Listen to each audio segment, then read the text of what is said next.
Bon début de la semaine à vous tous, madame, messieurs, vous qui nous suivez de partout à travers la République démocratique du Congo. 24 octobre 2022, reprise des affrontements entre le FARDC et le M23. 4 jours déjà, vous le savez bien, le M23 sont soutenus par l'armée rwandaise. Et il y a déjà 4 mois depuis que Bunagana est entre les mains de M23. Est-ce que cette fois-ci, le FARDC, les forces armées de la République démocratique du Congo, vont en tout cas faire un travail remarquable et qui permettra à ce que la République démocratique du Congo puisse récupérer la cité de Bunagana? C'est la question importante que nous allons essayer d'échanger avec notre invité qui est sur place sur ce plateau de Semel chez vous, votre magazine. Vous le savez bien, c'est une émission interactive. À vous de nous appeler au plus 243 82 70 66 531. Appelez-nous, écrivez-nous, parce que ici on a vraiment besoin que le Congolais puisse participer, puisse nous dire ce qu'il pense par rapport à la situation de l'Est. C'est vrai, 4 mois Bunagana entre les mains des M23. Il y a 4 jours que le FARDC ont repris les hostilités. Est-ce qu'ils seront en mesure cette fois-là de récupérer Bunagana? Surtout qu'il faut noter ici que la population se déplace pour en tout cas fuir ces affrontements entre le FARDC et le M23. On va réfléchir autour de ce plateau avec notre invité. Il s'agit ici de monsieur Luc Malembe. Il est cadre du parti politique SID de Martin Fayoulou et aussi communicateur de la MOCA. Monsieur Luc Malembe, bonjour et bienvenue à vous. Bonjour, monsieur le journaliste. Très bien. Alors, vous savez, madame, messieurs, cette émission est co-présentée. Je suis avec Tania Moubouadi. Bonjour, Tania. Bonjour, Nathan. Bon début de la semaine déjà à toi. Merci. Bonjour, monsieur Luc, bonjour, et bienvenue. Tania. Merci de répondre à notre invitation. Aux téléspectateurs de CML 13 Télévision et de CML chez vous. Bonjour et bienvenue dans votre émission CML chez vous. Très bien. Alors, Luc Malembe, il est cadre du parti politique SID de Martin Fayoulou, aussi communicateur de la MOCA. Monsieur Luc Malembe, à ces stades, le parti évolue bien déjà, et aussi la MOCA, comment ça se passe? Martin Fayoulou est aujourd'hui coordonnateur de la MOCA, bien qu'il n'est pas encore au pays depuis qu'il a voyagé pour sa tournée. Et comment déjà se porte le parti politique et aussi la MOCA sous la direction de Martin Fayoulou? Donc le président Fayoulou, que nous appelons avec le peuple congolais le président élu, parce qu'il ne faut pas qu'on l'oublie, est en tournée à l'étranger. Parce que, comme vous savez, l'actuelle loi électorale fait que même les Congolais de l'étranger vont participer aux élections. Voter. Donc, le président est à la rencontre de la diaspora congolaise pour leur demander de se préparer pour les élections. Il a fait les États-Unis, il a fait le Canada, il est déjà en Belgique, en Allemagne, et le samedi, il sera à Paris. Et ensuite, il va regagner le pays. Et parce que vous parlez du parti, c'est que je crois l'SID est aujourd'hui l'unique parti qui en réalité est prêt à aller aux élections. L'unique parti qui est prêt. Oui, parce que tout le monde crie. Et vous pensez que l'UDPS n'est pas prêt à aller? Non, je vais vous le démontrer. Tout le monde crie élection, mais nous on se demande. Demandez à l'UDPS, c'est qui leur candidat? Parce qu'une candidature, ça se désigne à l'issue d'un congrès. Bon, je ne sais pas comment ça se passe chez eux, mais c'est ce que la loi exige. Nous, les CID, nous sommes les seuls jusque-là qui avons tenu notre congrès à Kisangani. Et ce congrès, nous avons désigné notre candidat président de la République, qui n'est autre que, bien sûr, le président élu Martin Fayoulou. Et vous pensez que Nouvelle Élan n'est pas prête à aller aux élections aujourd'hui? Ils n'ont pas tenu de congrès. Nous avons suivi des histoires ici, des accusations, infondées, de la part du président Muzito, qui, moi j'aime que les gens soient honnêtes, qui parle d'un truc qu'il appelle bloc patriotique, comme si Nouvelle Élan n'a pas participé. D'abord, il faut dire bloc patriotique, ça n'existe plus, c'est déjà mort. Mais même lorsque ça a existé, c'est pas Fayoulou qui a créé le bloc patriotique, c'est l'église catholique et protestante. Les CALCC et Milapro, ils existent dans cette ville. C'est pas Fayoulou. L'acte créant le bloc patriotique, le secrétaire général de Nouvelle Élan, M. Blanchard Mongomba, est signataire. La première marche du bloc patriotique, l'épouse de Muzito et ses enfants étaient dedans. Comment vous pouvez venir nous dire aujourd'hui que c'est à cause de ça que vous avez quitté Fayoulou? Non, je crois que Fayoulou, comment dire, Muzito n'est pas la première personne à quitter la MOCA, mais il faut bien partir. Il faut seulement dire non, moi je vais chez M. Tshisekedi, je suis fatigué du chômage, j'ai besoin d'un travail, et tu pars calmement comme les autres. Le Moïse Katumbi était parti calmement chercher du travail et ils sont là-bas, ils partagent le bilan chaotique de M. Tshisekedi. Bemba était avec nous, il est parti. Mboussa Nyamwisi, professeur Matungulu, ils sont partis chercher du travail. Parce que Fayoulou, ils sont partis chercher du travail. Très voilà, c'est des chercheurs d'emploi, c'est pas des politiciens. Très bien. Alors, parce qu'il faut, je termine pour cette question. Donc, nous avons désigné notre candidat. Nous avons même sorti le manifeste de Kisangani au collège Boboto ici à Kinshasa, qui contient les grandes lignes de notre programme que nous allons soumettre encore une fois au peuple congolais et demander leur élection. Alors, demandez à tous ces partis qui parlent d'élection, c'est quoi leur programme? C'est qui leur candidat? Il n'y en a pas. Alors, comment ils iront aux élections? Parce que la loi veut que pour désigner un parti sérieux doit tenir un congrès. C'est où le congrès de l'UDPS? Vous l'avez déjà entendu? Et même lorsque l'UDPS a tenu un congrès, c'est à Kisangani. Parce que justement, l'UDPS n'est qu'un parti de Kinshasa. Pas que, j'allais dire Kinshasa plutôt. Nous l'avons tenu à Kisangani. À 2000 km d'ici. Est-ce que vous allez tenir un congrès à Kisangani si vous n'avez pas de militants? Alors, monsieur Luc, on retient que seul les CID sont prêts à aller aux élections. Et parce que nous y allons pour les gagner. Nous avons l'unique candidat sérieux qui est resté fidèle à son peuple. Fayoulou est le seul qui a gardé un même discours depuis 2018 jusqu'à aujourd'hui. Qui d'autre? Très bien, merci.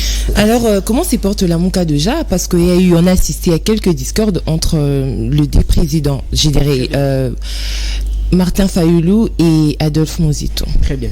Écoute, pour comprendre la Mouka, il faut d'abord remonter en 2018, comment la Mouka est née. C'est le peuple congolais qui avait demandé en 2018 aux leaders de l'opposition de l'époque de se réunir et de sortir un même candidat. Ok? C'était sous pression populaire. C'est comme ça que nos leaders s'étaient rendus à Genève. Même M. Tshisekedi était là, même Kamere était là. On était à 7 leaders de l'opposition qui avaient désigné Martin Fayoulou comme leur candidat commun. Le demain matin, les premiers traîtres sont partis. Vous les connaissez, moi je ne suis pas venu citer les noms ici. 2 premiers traîtres sont partis. Nous sommes restés à 5. 3 autres traîtres sont partis chercher du travail. On est resté à 2. Un autre venait de partir lui aussi à la recherche du travail. Parce que la dernière destination de Muzito, vous allez nous donner raison, c'est à l'Union sacrée. C'est ça la dernière destination. Alors est-ce qu'à ce stade, la Mouka a encore sa raison d'être? Mais pourquoi pas? Parce que qui a demandé que la Mouka existe, c'est le peuple congolais. Donc tant que le peuple congolais va exister, avec son leader, le président élu, la Mouka existera. Donc la Mouka est là, très bien d'ailleurs. Muzito, c'est un bon débarras pour nous. Si vous voulez que je vous dise, c'est un bon débarras. Muzito nous apportait quoi politiquement? Si vous voulez qu'on parle politique, nous avons fait le Congo entier. Muzito n'était qu'un accompagnateur. Qu'il parte ou qu'il reste, je ne vois pas ce qu'il nous apporte. En quoi le départ de Muzito va nous déranger sur le plan électoral? Nulle part. Est-ce que vous avez déjà vu Muzito arriver dans une ville, lui aussi, il tient un meeting dedans? De montrer la main. Il existe où? Il parle du Rwanda. Il dit que lui, il va faire la guerre irlandaise. Mais il oublie que c'est lui qui a signé l'accord du 23 mars. Nous allons parler du M23 ici. En 2009, qui était Premier ministre? Mais c'est M. Muzito. C'est lui qui nous a mis dans cette merde ici. C'est lui qui a signé des histoires inacceptables qu'il a considérées. Monsieur Luc, quand vous étiez ensemble, tout ça, vous ne faisiez même pas allusion à ça. Écoutez, lorsque vous vous êtes séparés, vous commencez à raconter. Non, c'est lui qui a voulu ça. Vous avez vu, il a tenu tout un plateau pour raconter des histoires. Nous, en fait, on ne voulait même pas en parler, mais parce que vous me posez la question. Parce que nous, ce qui nous intéresse, c'est le peuple congolais qui souffre.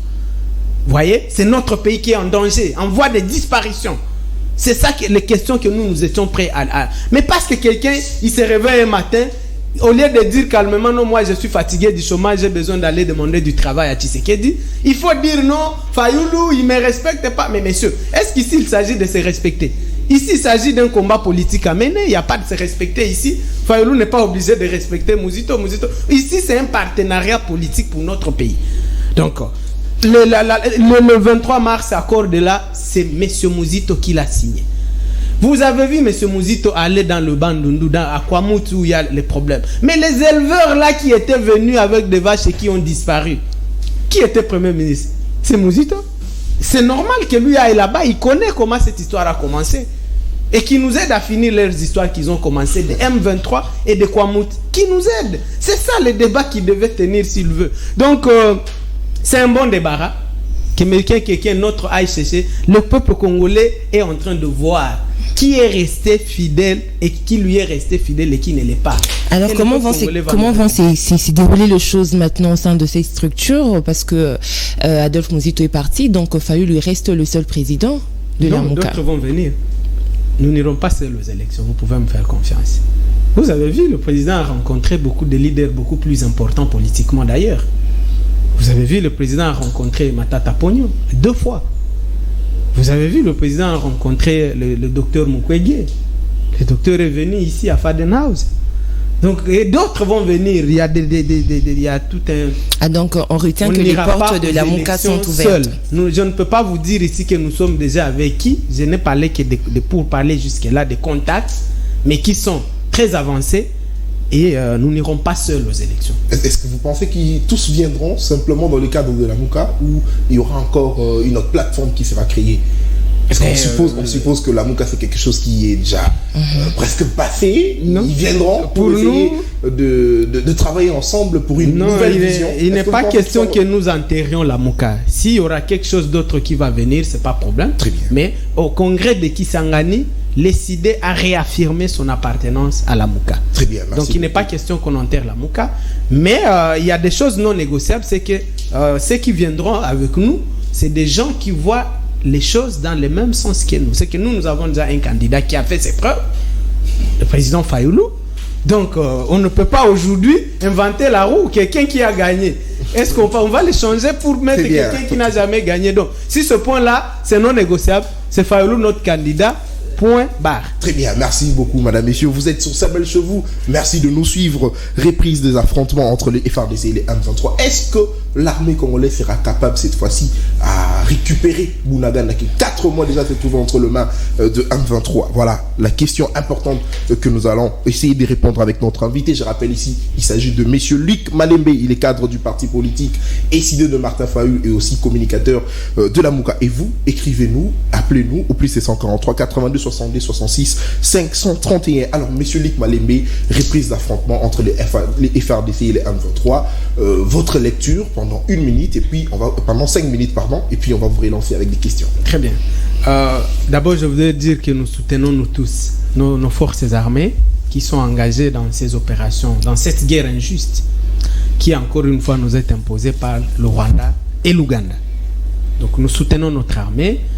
Tout notre vœu à tous Congolais, c'est que enfin qu'ils puissent nous ramener notre Bunagana qui est occupé, je rappelle, depuis 133 jours aujourd'hui. Je voudrais aussi vous rappeler que Bunagana, c'est un poste douanier parmi les plus importants du Nord Kivu. Moi, je suis de la zone, je connais. Et les chiffres des régies financières font état de 500 à 700 000 $ de recettes douanières que ce poste douanier fait entrer chaque mois. 500 à 700 000 $. Donc dans les 4 mois ici que Bunagana est occupé par le Rwanda et l'Ouganda, nous sommes à environ 3 millions de $ que ces gens ont déjà empochés en ce qui concerne les recettes douanières.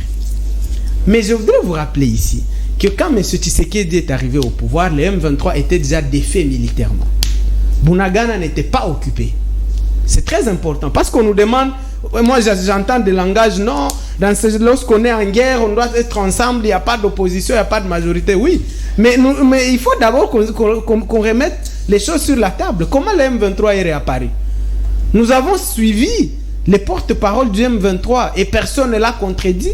Dire ici qu'ils ont passé 1 année dans des hôtels logés par le régime ici, pendant 1 année, ici à Kinshasa, avant que la guerre commence. Nous avons vu une lettre écrite par un proche de M. Tshisekedi, Claude Ibalanki. Il est président du mécanisme de suivi de l'accord d'Addis Abeba. Dans cette lettre, déjà avant que le M23 ne commence la guerre, il écrivait à la justice militaire pour demander que la justice arrête des poursuites contre les leaders du M23 parce qu'ils sont en pourparlers. Mais de quoi il parlait? Parce que le M23 n'avait pas pris les armes. Le M23 était en exil là-bas au Rwanda. De quoi il parlait? Donc, encore une fois, comme vous connaissez ce régime, ils ont promis des choses au M23, des choses inacceptables certainement, qui n'ont pas su réaliser. Voilà là où ça nous amène. C'est des femmes et des enfants innocents aujourd'hui qui payent le prix. Deuxième élément qu'il faut rappeler à ceux qui nous suivent. Lorsque M. Tshisekedi arrive, il commence des rapprochements inacceptables avec le Rwanda. Vous avez vu l'UDPS amener Kagame ici dans un stade, l'applaudir, les chefs de Rwandais, l'agresseur de notre pays. Ils l'ont applaudi, ils nous ont insulté, nous, leurs compatriotes congolais. Ils ont insulté Fayoulou, ils ont insulté tout le monde et ils ont applaudi les chefs de Rwandais. Vous avez vu M. Tshisekedi aller à Goma signer des accords inacceptables avec le Rwanda. Les Rwandais sont venus à Goma, à Kinshasa. On a signé de raffiner l'or du Congo au Rwanda. On a signé que le Rwanda allait même construire 300 maisons à Goma. Que la police rwandaise devait venir. Qu'est-ce qu'on n'a pas signé? J'ai suivi hier, je crois avant-hier, non, quand il était à Londres, M. Tshisekedi sur BBC, lui-même en train de regretter. Et de reconnaître que c'était une erreur. Nous, on criait ici. On lui disait, qu'est-ce qu'il y a, monsieur? Le Kagame, là, c'est pas un homme, c'est pas quelqu'un de sérieux. C'est pas quelqu'un avec qui vous pouvez commencer à accepter comme ça. C'est avant-hier sur BBC que je suis M. Tshisekedi en train de reconnaître que c'était une erreur. Mais monsieur, nous sommes dans une en politique. En politique, les erreurs sont impardonnables. En réalité, si les gens étaient honnêtes, M. Tshisekedi devait démissionner. Ces erreurs-là, regarde ce que ça nous coûte. Combien de femmes et des enfants sont morts? Des innocents, à cause des erreurs d'un individu que nous, on était en train de prévenir. Parce qu'on nous dit que nous, l'opposition, on est là qu'à critiquer. Qu'est-ce qu'on n'a pas fait, mon frère? Pour dire à ces gens, attention, arrêtez de tout accepter comme ça à M. Kagame. Il ne va pas se contenter de ça, il voudra tout le Congo. On y est aujourd'hui. Donc voilà comment cette guerre a commencé. Il a promis des choses au M23, il a promis des choses à Kagame, il a promis des choses à Museveni, et voilà où ça nous amène. Très bien. Alors, monsieur Luc Malembe, vous avez dit que lorsque Félix est venu, il a fait de rapprochement avec le Rwanda. Oui. Est-ce que vous pensez que Tshisekedi devrait maintenir le bras de fer qui existait déjà? Parce qu'il faut le rappeler qu'avec Kabila, ça ne passait pas. Est-ce que vous pensez que Tshisekedi devrait maintenir ce bras de fer où il devait pacifier les relations entre États? Et surtout qu'il faut retenir que le Rwanda, c'est le pays voisin de la République démocratique du Congo. Très bien. Lorsqu'on vient à la tête d'un pays, on s'inspire de ce qui est passé. Il ne faut pas que M. Tshisekedi croie qu'il est le premier à faire face au Rwanda. Vous voyez, le Rwanda a commencé à nous agresser depuis Mzee Laurent Désiré Kabila. Depuis Mobutu d'ailleurs. Mobutu, Mzee Laurent Désiré Kabila, Joseph Kabila l'a trouvé. Et Joseph Kabila avait commencé ça. Ils ont signé n'importe quoi à Sun City. On a fait entrer toutes les milices rwandaises, ougandaises dans notre armée, dans toute notre politique, dans tout notre système de défense. On l'a infiltré. Et au finish, Kabila avait compris que Kagame ne se contente pas de tout ça. Et c'est comme ça qu'il était en bras de fer. Alors, M. Kagame ne comprend qu'un seul langage, la force. Il ne comprend rien d'autre. Ce n'est pas quelqu'un avec qui tu peux faire l'amitié, c'est quelqu'un de très rusé. Vous voyez, de très malhonnête, de très ambitieux. Pour lui, il croit qu'il y a un jour où lui, là, Kagame, deviendra chef du Congo, ce qui n'existera jamais. Alors, c'était une erreur de se donner à lui. Parce que voilà maintenant qu'on est obligé de faire la guerre après avoir été humilié encore une fois. Vous avez suivi hier, nous soutenons notre armée. Mais écoutez, ça fait 4 mois que l'armée était en situation de défensive depuis qu'on a pris Bunagana. Et nous, on croyait que les gens étaient en train de s'organiser, en train d'équiper notre armée. La guerre actuelle, la guerre moderne, c'est une guerre d'équipement, c'est une guerre technologique, c'est une guerre d'intelligence. Ce n'est plus une guerre où il faut nécessairement avoir 100 000 hommes sur les champs. Non, c'est les moyens technologiques. Combien d'avions on a acheté à notre armée depuis 4 mois? 0. Combien de chars on a acheté? Combien de drones? Rien. 4 mois après, on se réveille encore une fois. Mais il faut rappeler l'embargo, monsieur Luc. C'est faux. Il n'y a pas d'embargo sur les armes.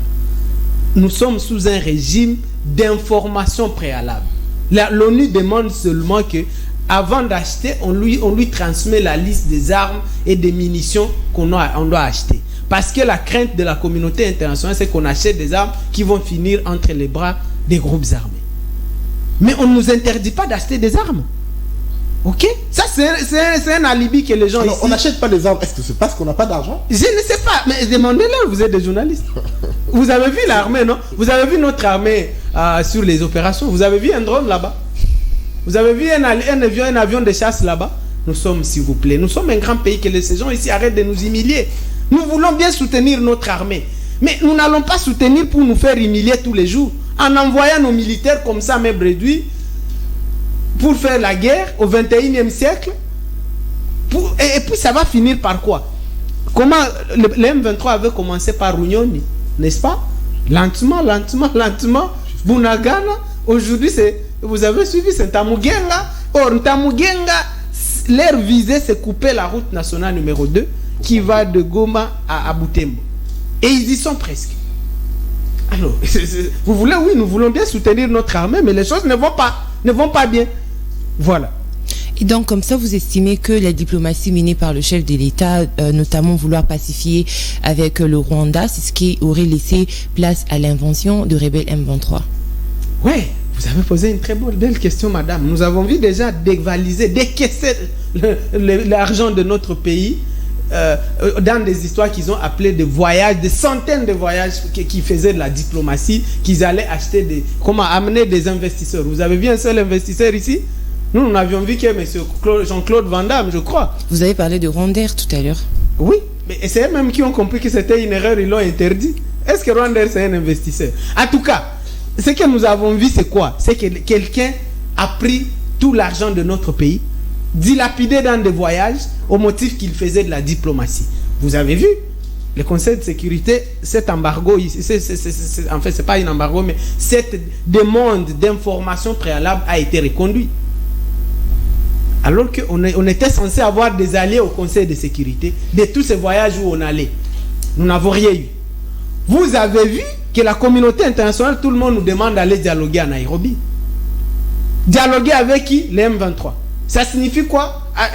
Signer encore que ces gens rentrent dans notre armée. Moi, dites-moi aujourd'hui, il y a quel Congolais au M23 aujourd'hui? Aucun Congolais. Il n'y a que des Rwandais et des Ougandais qu'on va nous demander d'intégrer dans notre armée encore une fois. Il y a déjà plus de 300 officiers Tutsis dans notre armée. À cause de ce genre d'accord. Des CNDP, quand ils terminent à vous infiltrer, ils créent un autre. C'était RCD Goma, ils ont infiltré, ils ont créé CNDP, on a intégré, ils ont créé M23 Primo, si c'est A ou B. Aujourd'hui, c'est un autre. Et ça ne fera pas que continuer. Même si on négocie avec les M23 aujourd'hui, un autre va naître. Parce que leur problème est de prendre le contrôle total de notre armée et que nous les autres, nous les Congolais, on ne soit plus dans notre armée, dans notre système de sécurité, ça soit eux, et puis ils vont nous envahir avec ça. Alors, cette diplomatie-là n'en était pas une. C'était un tourisme d'État. Les gens sont allés prendre des photos et puis revenir ici nous faire du bruit que ils ont vu, c'est pas, ils étaient au mur de lamentation en Israël, et au finish, ça ne nous a pas aidé, madame. Au finish, regardez-nous, nous sommes obligés de nous battre. Ce que nous demandons, c'est que pour une fois, M. Tshisekedi et sa bande de jouisseurs, qui se partagent tout l'argent de notre pays. Vous avez suivi l'histoire de 21 000 $ qu'on paye à un député. Demandez à Tshisekedi, il touche combien? Il a eu même honte de le dire. Il connaît. Quand il dit qu'il ne connaît pas, c'est faux. Il connaît. Comment quelqu'un peut ne pas connaître son salaire? Ben, si vous ne connaissez pas votre salaire, c'est que vous êtes quoi? Comment on va vous qualifier? Il connaît son salaire. Mais il sait que s'il le dit, c'est scandaleux dans un pays où plus de 60% de la population vit en dessous du seuil de la pauvreté. Alors, est-ce que vous pensez que l'intention de rebelles M23 soutenus par le Rwanda à ce stade serait d'infiltrer la ville de Goma? Pas seulement la ville de Goma. Ce qui se passe à Kwamout, ça ne vous dit rien. Vous avez suivi l'alerte de notre ambassade à Bangui, en Centrafrique. Vous avez vu le Rwanda acheter des concessions au Congo-Brazzaville, ici, 2 concessions, madame, que nous qualifions de bases militaires. Une est en face de Maluku, à Kinshasa, une autre est en face de Kwamout. Après avoir fait ça, regardez ce qui se passe à Kwamout, on compte des morts aujourd'hui. Donc, le Rwanda n'a pas seulement besoin de Goma, n'a pas seulement besoin du Nord Kivu, le Rwanda a des ambitions de nous dominer notre pays dans toute son entièreté. D'ailleurs, nous, à l'ECD, on a arrêté de parler de ce mot de la guerre de l'Est. Non, c'est la guerre du Congo. Il n'y a pas une guerre de l'Est. Parce que si on continue à employer ce genre de termes, on nous prépare à la balkanisation de notre pays. Et ça, moi, je suis de l'Est. Je suis de Bouna.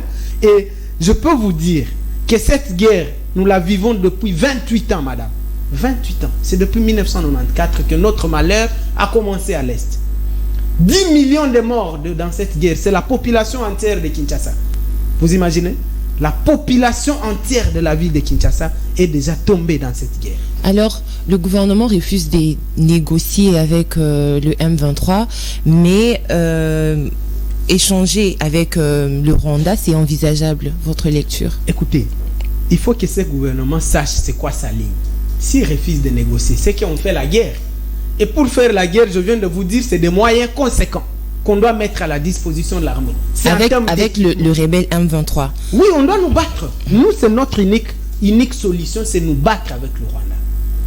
Il n'y a pas de M23 pour nous. Il n'y a pas de M23, c'est le Rwanda et l'Ouganda.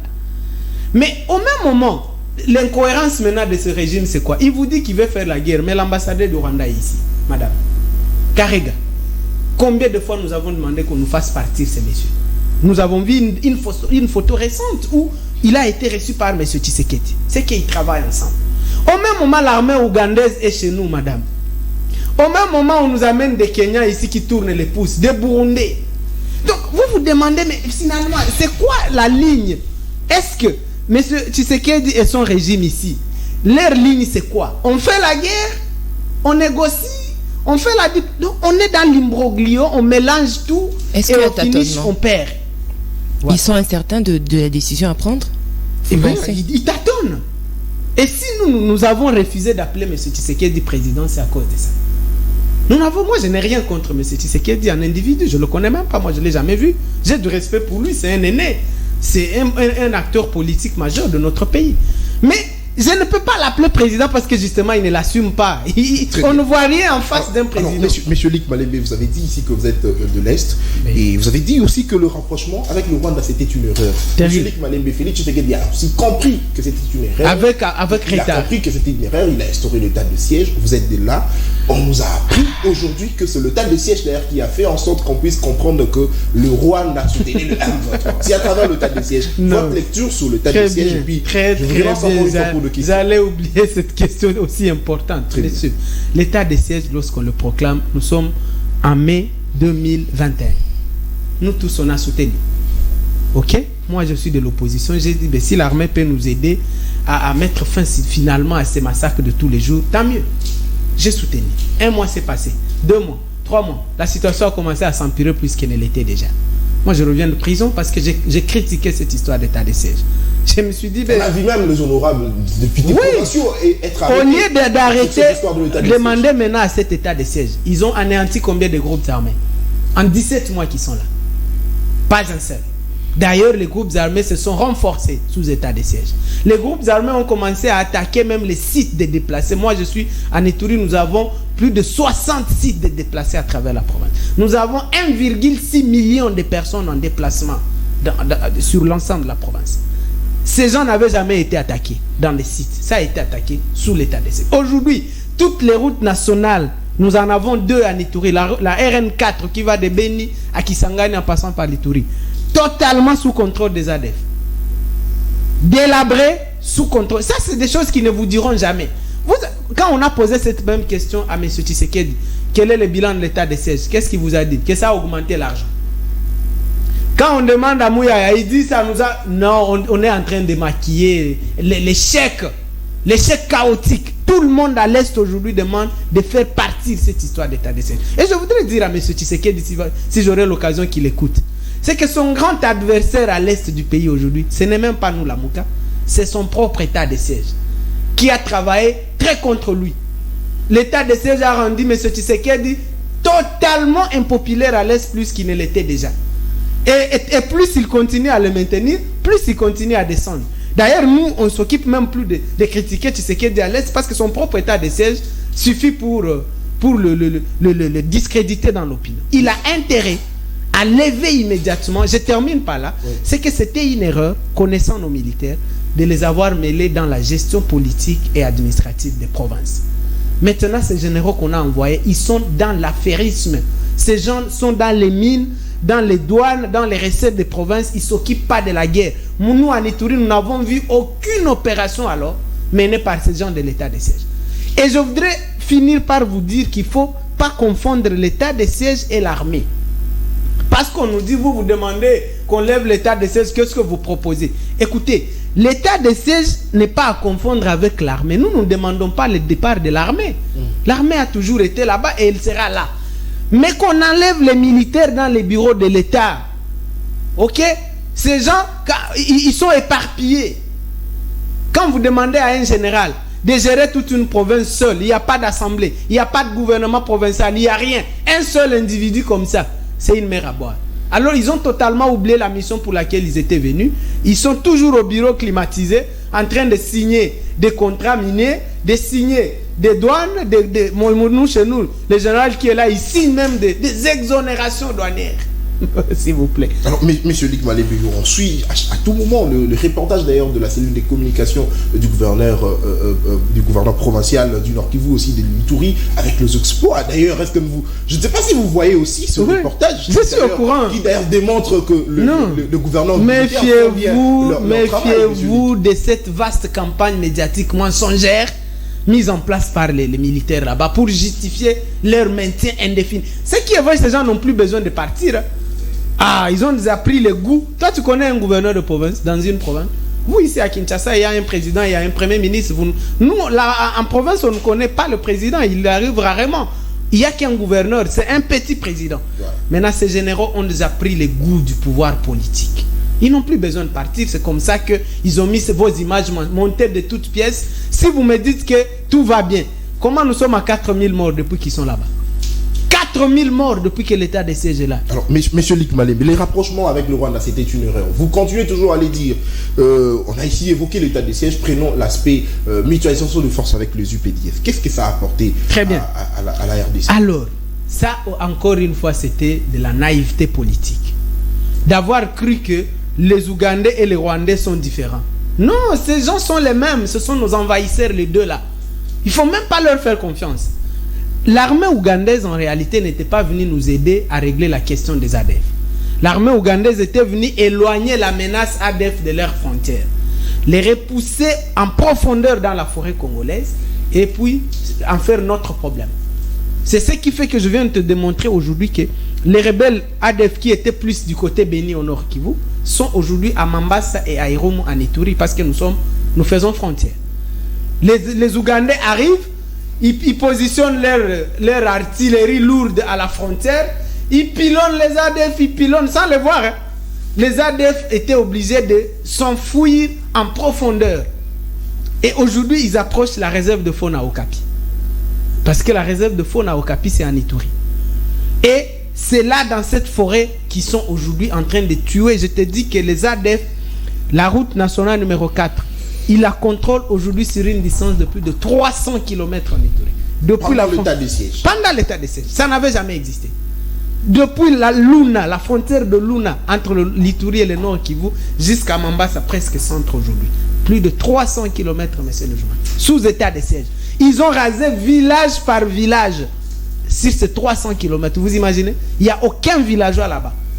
Même pas un oiseau sous état de siège. Le gouverneur Luboya qui est là. Est-ce que vous pensez que Tshisekedi n'est pas informé? Je ne sais pas. S'il se fie à ces reportages mensongers qu'on vous envoie, c'est certainement qu'il ne va pas être informé. Moi, je suis à Kinshasa justement pour ça. Pour démentir ces mensonges. Rien ne va.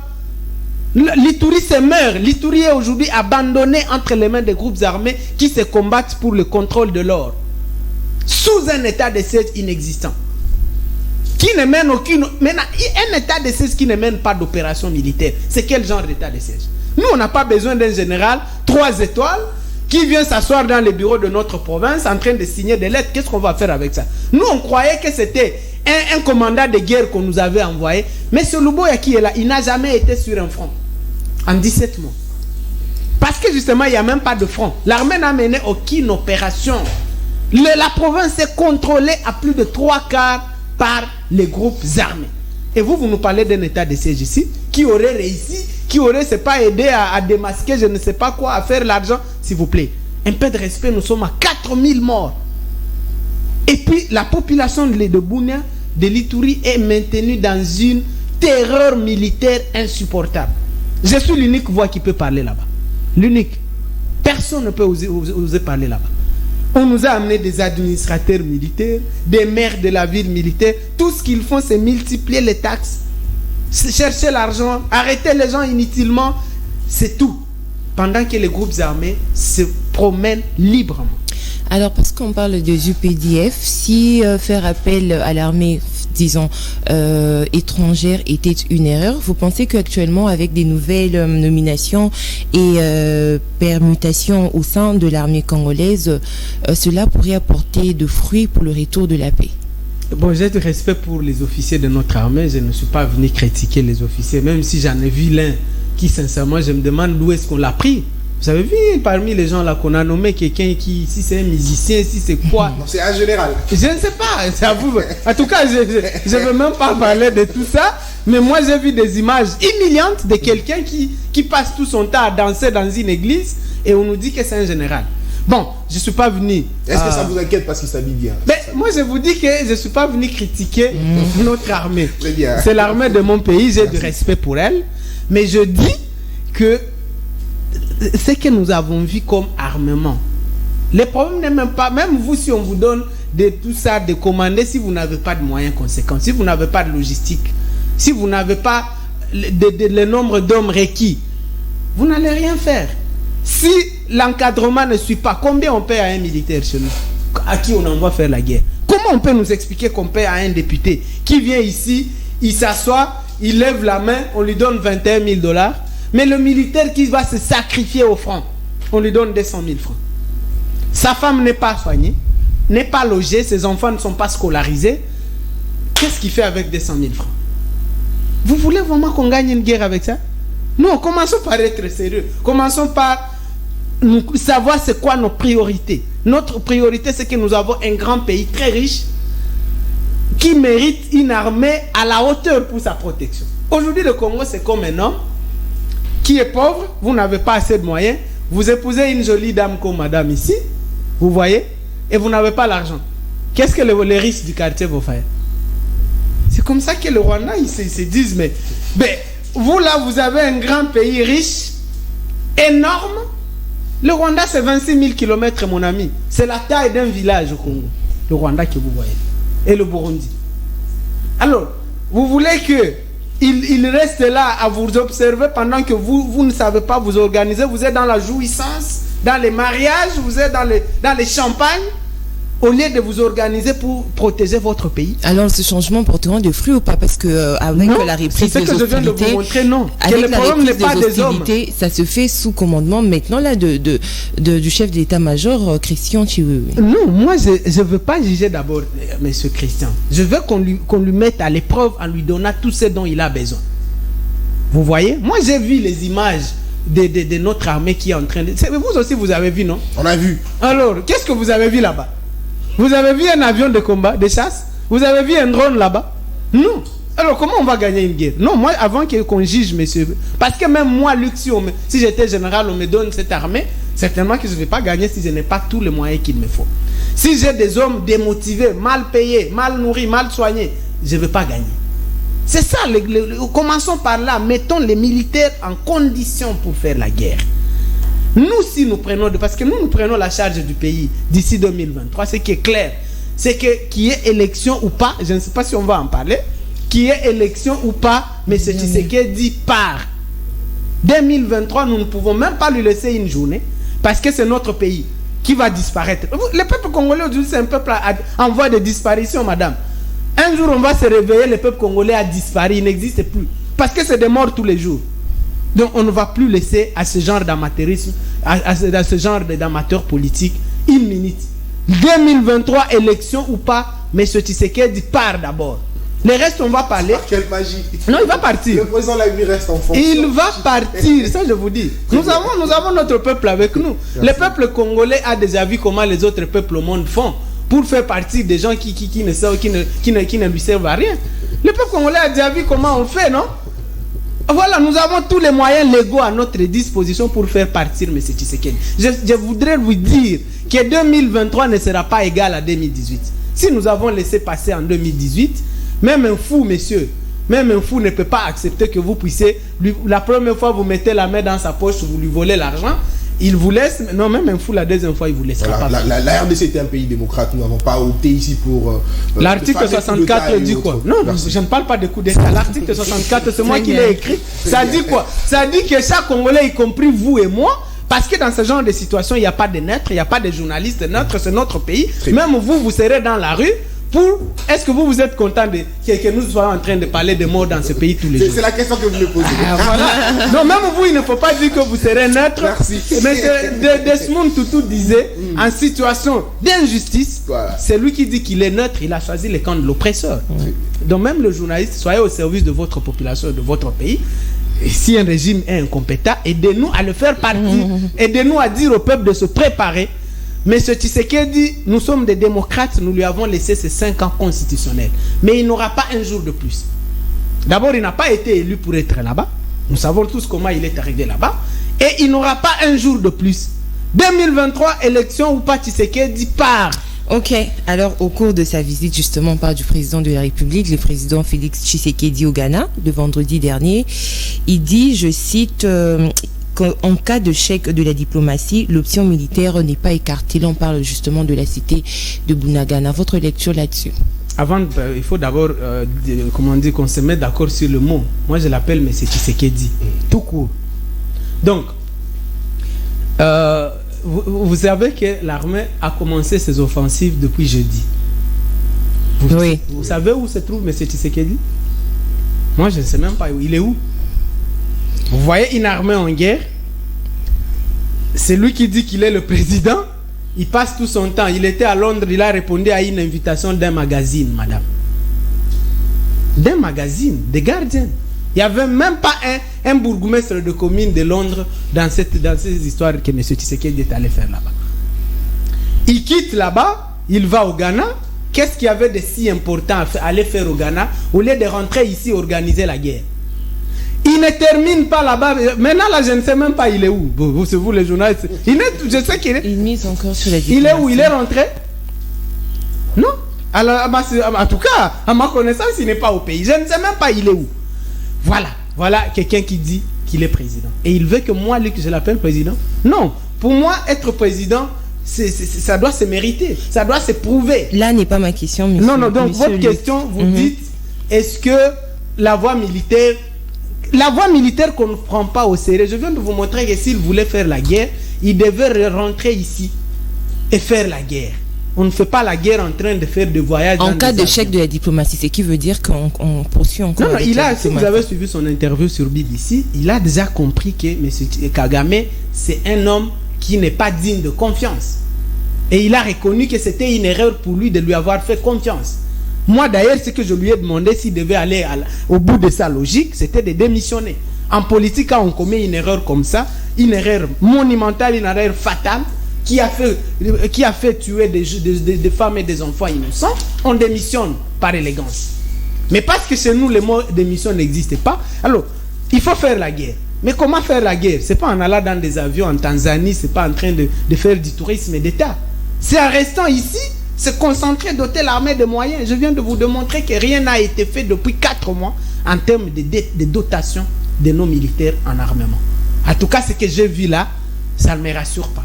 Alors, est-ce que, M. Luc, est-ce que vous serez rassuré de ce que d'ailleurs avait dit Martin Fayulu, si un jour il est président de la République, il ira voir Kagame, lui dire, voilà, monsieur Kagame, tu dois t'occuper de tes affaires. Est-ce que vous pensez que ça va vraiment résoudre le problème? Très bien. Non, il ne fallait pas attendre que le président Fayulu étale sa vision pour la défense de notre pays sur les médias. Mais parce que vous êtes ici en train de même moi, je ne le ferai pas. La diplomatie. Non, je ne peux pas vous dire ici sur les médias. Monsieur Luc, il faut rappeler ici que Félix Tshisekedi a échangé avec presque tout le président de l'Afrique.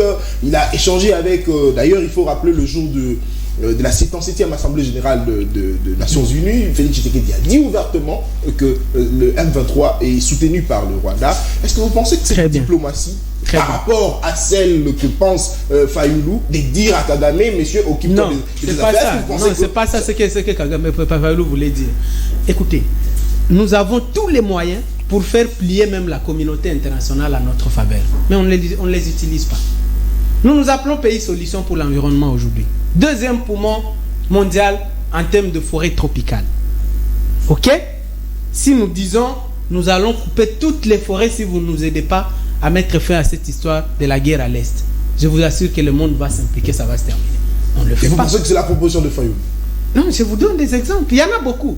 Nous avons aujourd'hui plus de 70% des minerais stratégiques dont le monde a besoin. Les cobaltes, le cuivre, n'est-ce pas? Les quoi? On a découvert beaucoup de lithium. Le lithium. Voilà. Si nous disons nous fermons la frontière de Kasumbalesa, rien ne sort d'ici si vous ne nous aidez pas à mettre fin. Ça va se faire. Pourquoi nous pleurnichons? Pourquoi faire les tours du monde à aller pleurnicher alors qu'on a des choses à utiliser? Écoutez, vous nous parlez de la diplomatie. Mais ce Tshisekedi va à Nairobi. Dans son histoire de EAC maléfique ici que nous ne voulons même pas entendre parler. Parce que la première décision, je crois que le président Eli prendra, ce sera de retirer notre pays de cette histoire de EAC. Ça, La c'est première notre décision de Fayoulou. Oui. Si moi je serais à côté de lui pour lui conseiller, ce sera la première décision. EAC, c'est une organisation des envahisseurs de notre pays. Il ne faut même pas aller là-bas. Mais parce que je disais de cette diplomatie-là, M. Tshisekedi va à EAC, Museveni, Kagame, Uhuru Kenyatta lui disent de négocier avec les M23. Ok. Mais pourquoi lui, il était incapable de dire à Museveni, toi aussi prenez les ADF? Les ADF, c'est des Ougandais, messieurs. Ce ne sont pas des Congolais. Mais pourquoi c'est devenu notre problème aujourd'hui? Pourquoi ce sont nos femmes et nos enfants qui sont tués par les ADF? Pourquoi Tshisekedi, lui, n'est pas capable de dire à Museveni, prenez toi aussi tes ADF, vos frères, allez... Oui, mais est-ce que vous pensez, monsieur Lee, que Félix Tshisekedi serait faible face à Non, ce président? je ne veux pas qualifier quelqu'un. Moi, je suis en train de montrer les faits. Et ils nous disent de négocier avec les M23, non? Est-ce que nous, on leur a dit? Est-ce que M. Tshisekedi a été capable de dire à Kagame, toi aussi prends les FDLR, ce sont vos frères, allez régler vos histoires, parlez ou faites comment, mais quittez mon pays? Est-ce qu'il a dit? C'est ça la diplomatie? Moi, je suis de cette formation-là. Je suis de cette formation à l'université. Alors, ça, ce qu'on fait là, c'est du tourisme d'État. Ce n'est pas de la diplomatie. La diplomatie, c'est un rapport de force. Pour que tu vas à l'ONU, il n'y a pas de pitié là-bas, personne n'aura pitié de toi. Il faut obliger l'ONU à faire ce que nous voulons. Et je viens de vous démontrer que si nous disons que nous allons couper toute la forêt congolaise, alors la Kivu centrale, on va exploiter du pétrole, tout. On va cultiver, on amène tous les Chinois, couper tout.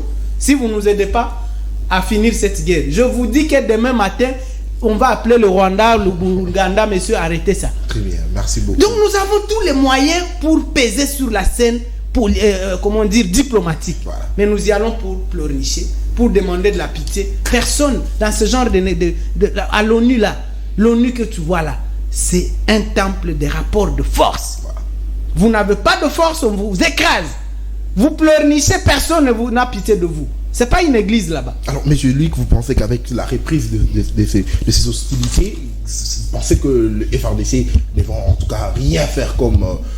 ne vont rien apporter comme solution? Non, je donne toutes les chances à notre armée. Mais je dis... Parce que regarde le fait que vous avez... Voilà, je dis, vous pensez que la ça guerre va pas moderne, c'est pas comme ça qu'on la mène. La guerre moderne, c'est une guerre d'équipement, c'est une guerre de renseignement, c'est une guerre d'intelligence, c'est une guerre de technologie. Est-ce qu'on a donné... Dans une émission, j'ai donné même des prix d'un drone, d'un char de combat. Peut-être que ces gens vont enfin nous écouter. Parce qu'on nous dit que nous l'opposition, on est là qu'à critiquer, à demander le départ de Chilombo, que nous, on ne propose rien.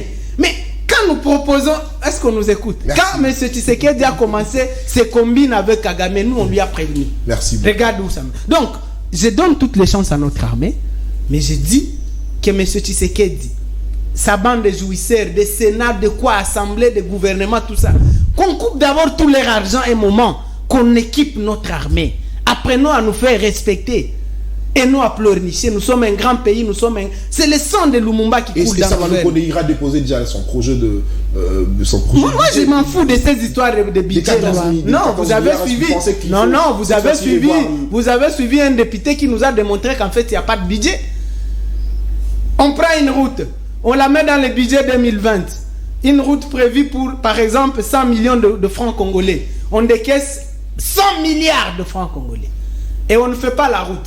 La même route revient au budget 2021. On décaisse 200 milliards. On ne la fait pas. La même route revient. Alors, on fait quoi avec ces gens? Vous n'avez pas suivi un député qui vous a démontré qu'en fait, ces histoires-là de budget, ça n'existe pas. On n'a même pas besoin. Tout ce qu'ils disent. Et Sama Lukonde, c'est Guy Ferrari. Non, nous, ça ne nous intéresse pas. D'abord, Sama Lukonde doit même partir. C'est le plus médiocre. Doit partir. Enfin, c'est tout le monde. Oui, et que nous n'avons vu personne là-bas. mais finalement, qu'est-ce que M. Sama d'abord on retiendra de lui? Très bien. Qu'est-ce qu'on retiendra de M. Sama? Merci beaucoup. À part d'avoir dit qu'il a amené des warriors qui n'ont fait aucune guerre. J'ai fini par la RTNC parce que je suis sur un média. Voilà. Nous sommes en guerre, cher ami. Allez sur la RTNC. On ne connaît même pas les mots Bunagana. Depuis jeudi. La RTNC n'est même pas au courant qu'il y a une guerre à Bunagana. Pour nous informer, nous les Congolais, on doit suivre RFI, France 24. Vous devez suivre également CML. CML 13. Très bien, merci beaucoup. CML 13 qui ne fonctionne pas avec notre argent, nous les Congolais. Mais la RTNC, ça nous coûte énormément cher, cette histoire qu'on a transformée à une caisse de propagande mensongère des politiciens incompétents. Très bien. Luc Malembe, le cadre du parti politique Essidé de Martin Fayoulou et communicateur de la Mouka, c'est lui qui a été notre invité d'aujourd'hui. Monsieur Luc Malembe, le mission est fini. Un mot de la fin pour une conclusion. Non, d'abord, j'ai toujours salué les cadres de votre chaîne et l'équipe. C'est jeune, c'est sincèrement. Donc c'est ça, on devait copier. Il faut rajeunir tous nos médias. Parce que j'ai vu, on s'attaque à un journaliste, c'est pas de quoi qui aurait dit quand Tamugenga est tombé, alors que c'était vrai. Hein. Mais ce n'était pas ça le problème, c'est que professionnalisons nos médias publics. Merci. Si la RTNC était devenue professionnelle comme CML 13 par exemple, elle aurait informé la première. Et ce journaliste-là n'aurait pas causé de problème. Mais parce qu'on a fait, la RTNC en train de jouer de la musique toute la journée, et de faire l'éloge des gens incompétents, alors il ne faut pas s'en prendre à un journaliste qui n'a fait que son. Professionnalisons, rajeunissons la RTNC. Moi, si demain nous sommes aux affaires, la première faveur que je demanderai au président élu, c'est de me laisser, moi, Luc, m'occuper de la RTNC. Je vais la professionnaliser. Non, ça je vous dis. Je vais demander cette faveur au président élu de me donner, moi, la RTNC, je vais la professionnaliser. Et la RTNC... Je vais en faire un outil au service du peuple congolais et du pays. Pas un outil au service des individus. Et la RTNC ne sera plus suivie simplement pour le match, comme dit. Non, des communiqués nécrologiques. Avec des images, on dirait... Merci beaucoup. On dirait... l'échographie. Merci beaucoup, Monsieur Luc Malembe. Alors, nous sommes arrivés à la fin de cette émission. J'ai eu l'honneur d'ailleurs de co-présenter cette émission avec Tania Moubadi. Merci, Tania. Merci, Nathan Kionta. Très bien. Alors, merci également à vous qui nous avez suivis et surtout que Monsieur Nonankoro qui était juste à côté, accompagné de Messieurs... comment non, Naël, Sahel. Mais c'est Patrick Sahel, voilà. Merci beaucoup à vous de nous avoir suivis. Et cette émission est terminée. On se retrouve le mercredi pour un nouveau numéro. On souhaite quand même un heureux anniversaire au DG. Mais sinon, qu'il faut dédier cette émission au directeur général de CML 13 Télévision, Louis-France Kouzikessa, qui fête son anniversaire aujourd'hui. Monsieur le directeur général, plein succès à vous. Que Dieu vous bénisse. Soyez là toujours pour nous parce que, et surtout que nous avons vraiment besoin de vous à côté de nous. Merci à vous aussi de nous avoir suivis. Le rendez-vous est pris pour le mercredi. Je le disais, ça sera avec le même plaisir. D'ici là, portez-vous bien. Au revoir.